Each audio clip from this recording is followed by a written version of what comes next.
everyone, this is PyroFalkon playing alongside Click, also known as Yoshi. You can exchange the What up, y'all? We are back to playing... That is a really... Ooh, that's a good deal. Sorry. We are back to playing Dynasty Warriors Strikeforce. Here I am talking to this douchebag, the trader guy. I'm going to be giving him 1 life stone for 10 spirit water. That's a pretty good deal. It's a lot of water. Can only do 1 trade, right? Yeah, you're a chode.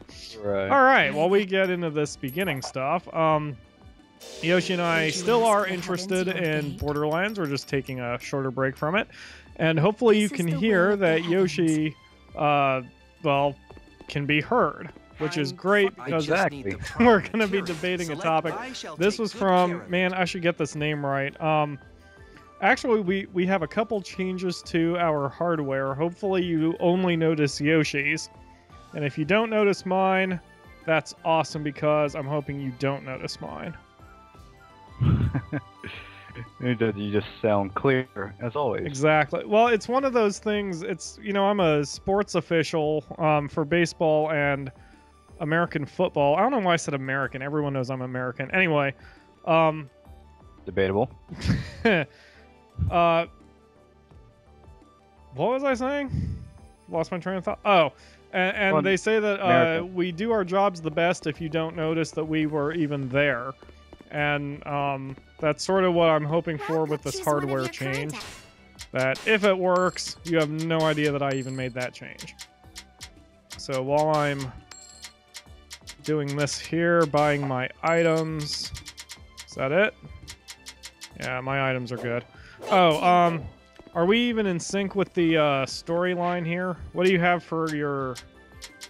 Okay, I'm missing... All requests should be finished. Correct. Down to Swift Tactics. Swift Tactics? Yeah, that's the last one I've got done. Yes.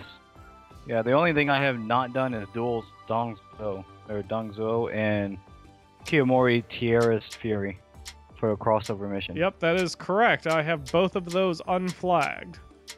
Alright, we should just probably do one of those really quick then. Yep, probably knock out the Duel since it's easier, 2.5 stars. Alright. Here we go. Okay. Join quest. Meanwhile, I'm going through here trying to get the person...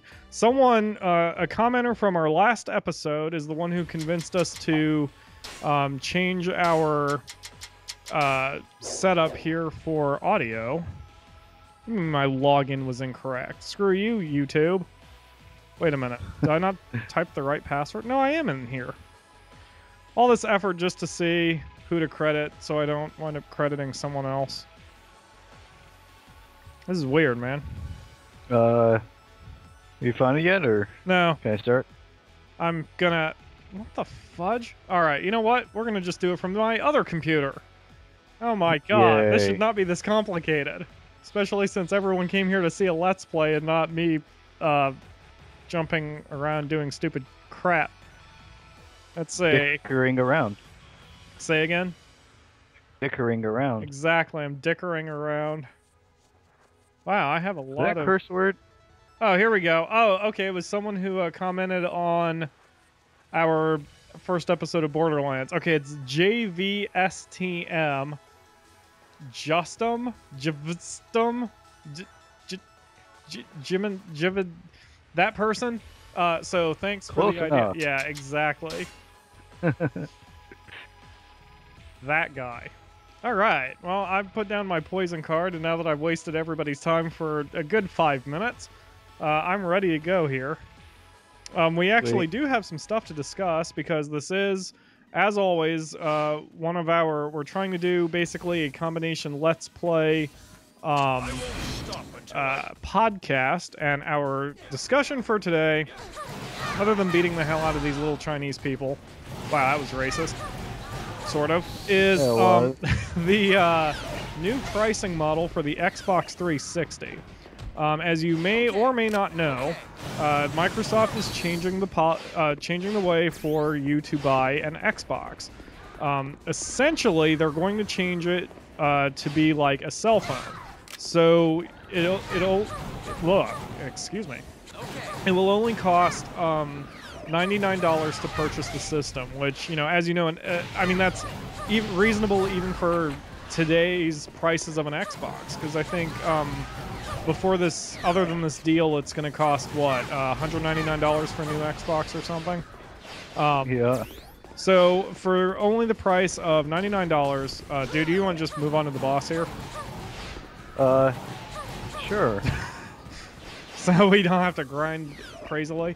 So rather than just shelling out $200, what you do is you purchase an Xbox for $99, but you enter a 2-year contract, so you have to pay $15 a month from there on out. So it's basically like they're treating an Xbox like a cell phone. So, I mean, obviously you get Xbox Live with that $15 too, and that winds up being a pretty good deal, because right now it costs, I believe, isn't it 15 a month? Maybe it's only 10 a month. Actually, I think it's 10 a month if you don't buy it yearly. It's like $10 a month for Xbox Live. So it's actually a pretty good deal.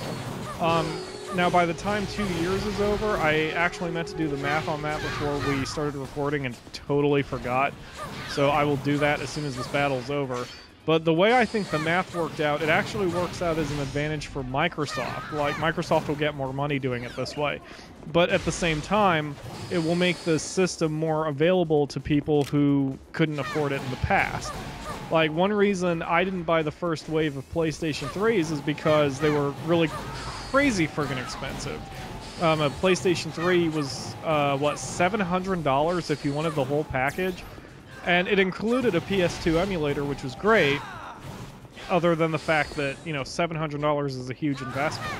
But I would gladly pay, say, even $200 and, you know, 10, 20 bucks a month if it meant I could get a PlayStation, because that's a lot more reasonable. So really everybody wins. The company wins because they get to charge more out the ass, and the consumer wins because it's less of an initial investment. Do you have any thoughts there, Yoshi? Sure, I don't know. Vase over here. Say again? There's a vase over here. There's a vase over here? Oh, are you in trouble there, buddy? No, not anymore. Oh, okay. Anyway, because one of the friends that Yoshi and I have been trying to get involved in these Let's Plays, we have a friend named, I guess, Zane. I don't know if he'll go by his real name whenever we start this. But anyway, Zane doesn't have an Xbox. He doesn't have any gaming systems at all. He's considered buying an Xbox, but he's not as much of a gamer as he used to be. Plus, he's a father of 2. He doesn't have time for games anymore, which is fine. Not at all, nope.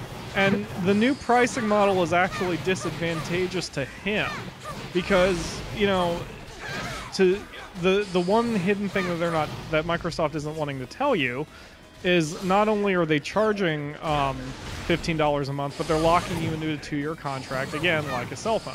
So they haven't said anything yet, but basically they're implying that there's going to be an early termination fee, like for cell phones as well. So if you decide not to keep your Xbox for any reason, then you're going to have to pay a crap ton of money to get out of your contract, which again is a lot of money for Microsoft. So, you know, I don't know if I like that aspect of it. It's an advantage for people like me who know they're going to be using it for 2 years. But for people who aren't sure, for people who are on the fence, I don't know.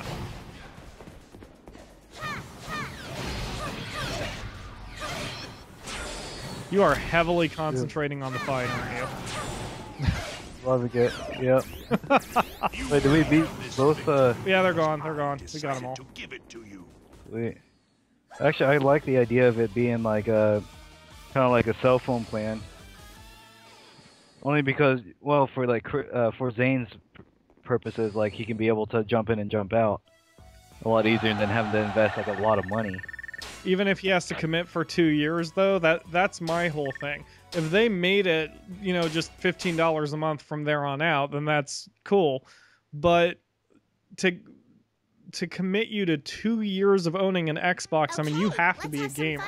You can't just be someone who wants to screw around with Grand Theft Auto and call it a day, you know? Yeah. Yeah, that's true. That was my only concern. I think they're alienating out people who are true casual gamers, because then it becomes a commitment. But that said, I mean, it also depends on the early termination fee, if there even is an early termination fee. I haven't seen any. Why would I trade a superior yellow item for an inferior red item? You're a friggin' idiot, trader. Anyway, I haven't seen any information about whether they even are having an early termination fee. If they do, and it's reasonable, it may not be too bad of an idea. It all depends, though. You know, it depends on how much that fee is. What do you? First, if you guys listening have heard or bolster improves blockability, yeah, like I ever use that. If any of you guys ever use or have read anything about it, just let me know. Let me know in the comments. Throw a link somewhere. You know, that would be awesome. Get an actual discussion going here. Wow, I have like nothing to do here other than buy items. So yeah, let's just jump into the next fight. Yeah. Kiyomori Tiara's Fury. That's difficult. Defeat is die once. We're gonna use a tiara or something. We're gonna rip the tiara from her dead skull. Yes, Yay. That's a good idea. I'm not even paying attention to the story for these crossover missions. I know it has something to do with Nobunga's ambition. Which reminds me, first of all, I just said Nobunga again. It's Nobunaga. But second of all, do you know? I don't think I've talked about this on our podcasts or whatever you want to call these yet. There's a new Pokemon game coming out, and my friend Rachel, who some of you have heard quite loudly on these Let's Plays, is very interested in this game too. First of all, she got me back into Pokemon, like really crazy hardcore back into Pokemon. But she's also, and because of that, I also have been paying attention to this game coming out called Pokemon Conquest, which is a combination of Pokemon and Nobunaga's ambition. So the idea is it takes famous moments from Japanese history, and like they'll have the Japanese generals and all that, and each of the Japanese generals have like legendary Pokemon, so it crosses it over. It's like this what-if scenario where what if Pokemon actually existed during this period where Japanese history was going on. And it's a fascinating intellectual exercise too, because I mean, you could apply it to anything. What if you had, say, Pokemon existing at the same time in American history, which, of course, people would be more familiar with. Well, my audience would be more familiar with. You know, say Articuno helping George Washington cross the Delaware River, you know, keeping all the snowstorms at bay, that kind of thing. And can it do that? What? I thought it was more like a freezing kind of aspect, or a freezing Pokemon. Well, he is. But when Washington crossed the Delaware, that was in December, and it was really friggin' cold. He can keep all that ice at bay by sucking it into his little wings. Wait, I see what you're saying. Oh. Yeah, let's get Moltres involved instead. Moltres can shoot the ice away with his fire breath or some shit. Yeah. Yeah. Yep. And they can keep the soldiers warm. They don't have to lose their toes. Of course, what really fascinates me about Pokemon Conquest is that it's going to be done in Final Fantasy Tactics style of fighting, which is just ridiculously awesome. So, like, you'll have your little team of Pokemon, but you'll be maneuvering them across a grid of, you know, like a chessboard kind of type of grid. And you'll be... you know, the type matchups still apply. In the one screenshot that IGN Entertainment has, it shows a Pidgey facing down a Pikachu, and Pikachu's about to cast the lightning bolt and just outright kill it immediately. And in order to beat the generals and unify Japan, you have to, you know, deal with the legendaries and all that. Wow, ignore the fact that I just picked up a quest. I did not mean to do that. There we go. Canceled it. Or what kind of effect? So it's a fascinating sounding Choose game. one of It's your for the DS. I believe it comes out June 18th or June 12th. And then, of course, we also have Pokemon Black and White 2 that are coming out in September, I think. So I can't wait because I've become a Pokemon whore.